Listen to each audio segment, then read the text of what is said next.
کیا عورت کے چہرے کا پردہ ہے؟ جی ہاں، عورت کے چہرے کا پردہ ہے. اس پر تفصیلی دلائل تو بہت وقت ہو جائے گا. ایک اصولی اور ضابطے کی بات یہ ہے کہ عورت کو جو پردے کا حکم دیا گیا وہ فتنے کی وجہ سے دیا گیا نا، فتنہ نہ ہو. تو جوان عورت کا چہرہ ہی سب سے زیادہ ایسی چیز ہوتی ہے جس سے لوگ فتنے میں پڑ سکتے ہیں. تو اس لیے شریعت میں اس کو حکم ہے کہ جوان عورت اپنے چہرے کو چھپائے.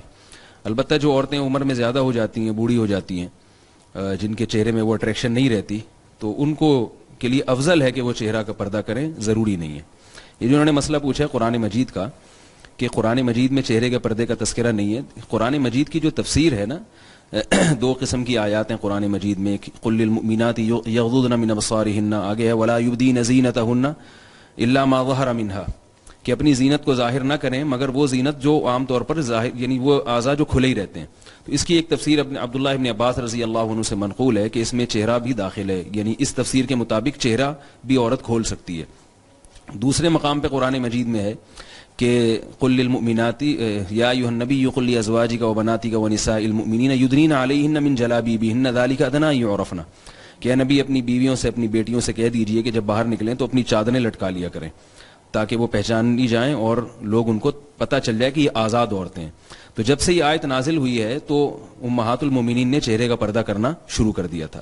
اب یہ دونوں قسم کی آیات ہیں، لہذا علماء کا اس مسئلے میں اختلاف ہوا ہے. امام ابو حنیفہ کا جو اصل مذہب تھا وہ یہی ہے کہ چہرے کا پردہ عورت پہ فرض نہیں ہے. امام مالک اور امام احمد ابن حنبل اور امام شافعی کا مذہب ہے کہ عورت پر یہ چہرے کا پردہ فرض ہے. لیکن احناف کے جو متأخرین علماء ہیں ان کا سب کا اس پر اتفاق ہوا ہے کہ چونکہ عورت کو، اس پر تو سب کا اتفاق ہے کہ فتنے کے وقت عورت کو چہرے کا پردے کا حکم دیا جائے گا. اگر امام حنیفہ بھی ہوتے تو وہ بھی لازمی حکم دیتے. تو وہ اختلاف ماضی کا ایک اختلاف تھا جو ماضی میں رہ گیا. اس پر اب سب کا اتفاق ہے کہ یہ دور صحابہ کے دور کی طرح نہیں ہے. صحابہ کے دور میں 4 بیویاں بھی تھیں، درجنوں درجنوں باندیاں بھی تھیں، پھر ایک تقویٰ بھی تھا. تو اس وقت اگر کوئی عورت چہرہ کھول کے چلی جاتی تو اس میں کوئی اتنا فتنہ نہیں تھا. حلال کے وسائل اور ذرائع بہت تھے اور وہ بے حیائی نہیں تھی. ہمارے زمانے میں اگر کوئی شخص یہ دعویٰ کرتا ہے کہ جوان عورت چہرہ کھول کے مرد کے سامنے بیٹھے اور فتنے کا اندیشہ نہیں ہے تو وہ، میں سمجھتا ہوں کہ وہ خود حقائق کے خلاف بات کر رہا ہے. تو اس لیے اگرچہ مسئلہ اختلافی ہے لیکن اس میں فتنے کو اگر آپ دیکھتے ہیں تو ظاہر ہے بہت ساری چیزیں ایسی ہیں جن پر شریعت پابندی لگاتی ہے کسی علت کی وجہ سے. جب وہ حکم علت پائی جاتی ہے تو شریعت اس کو کیسے، امام ابن تیمیہ رحمہ اللہ نے 7ویں صدی میں جو گزرے امام ابن تیمیہ، انہوں نے لکھا ہے کہ 7ویں صدی کے بارے میں لکھا ہے کہ باندی کو بھی پردے کا حکم دیا جائے گا. حالانکہ باندی پر سر کے بال چھپانا بھی فرض نہیں ہے، باندی پنڈلیاں بھی کھول سکتی ہے، باندی پر تو پردہ ہے ہی نہیں، وہ اپنی کلائیاں بھی کھول سکتی ہے. لیکن ابن تیمیہ رحمۃ اللہ نے لکھا ہے 7ویں صدی ہجری میں کہ اس زمانے میں باندیوں کو قطعاً اس کی اجازت نہیں ہوگی کہ وہ سر کے بال کھولے اور اپنے بازو کھولے. فرماتے ہیں کہ بہت بڑا فتنہ ہوگا.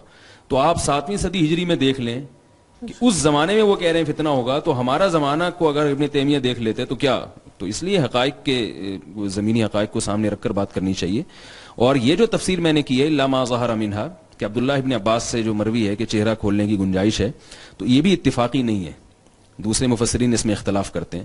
تو ٹھیک ہے، امام ابو حنیفہ کا اصل مذہب یہی تھا کہ عورت پر چہرے کا پردہ فرض نہیں ہے، لیکن اس کی میں نے وجہ بیان کر دی. اس پر کہنے کے لیے اور بھی بہت کچھ ہے، اسے حرف آخر نہ سمجھیں، لیکن اگر اس پر تقریر شروع ہوگی تو پورا ٹائم اسی پہ لگ جائے گا. یہ کوئی حرف آخر نہیں ہے، اس پر اور بھی کہنے کے لیے بہت کچھ.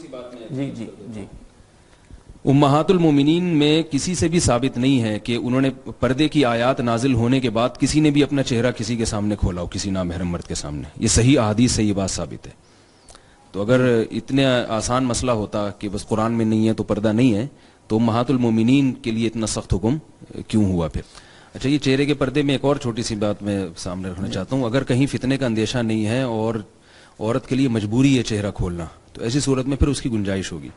بعض دفعہ ایسے مسائل آتے ہیں کہ عورت شرعی پردہ کرنا چاہتی ہے دیور سے اور جیٹ سے تو اس کو طلاق کی دھمکیاں ملتی ہیں. کیس ہمارے پاس ایسا آیا کہ اگر وہ واقعی پردہ کرتی تو اس کو طلاق ہو جاتی.